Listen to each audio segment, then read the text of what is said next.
This week there was big news out of Ottawa when it came to the carbon tax. The feds announced they're going to be imposing a carbon tax on Saskatchewan.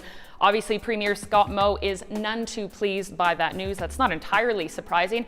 What are the big takeaways from the government's reaction? The government said they didn't get enough warning about what the plan was going to be, how the federal backstop was going to work here, that essentially the federal government's going to be taxing Sask Power and Sask Energy, also adding fuel costs, about 4 cents a liter. Scott Moe said it's going to cost billions of dollars to the Saskatchewan economy, and again stayed on that message of Liberal carbon tax, Trudeau carbon tax, vote buying scheme, within federal election, of course, coming next year. It was very similar to that of Andrew Scheer, actually. Today, Justin Trudeau unveiled his election gimmick. Today's announcement, we see it as a cynical vote-buying scheme using your money to buy your vote.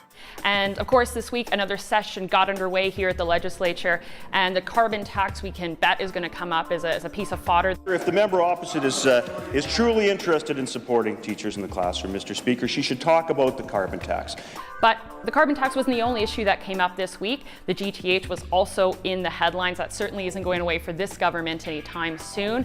This week it had to do with a subsidized bus service that had a lot of people talking using the hashtag skpoli. Basically, the minister first defended this subsidized bus service to employees and Loblaws.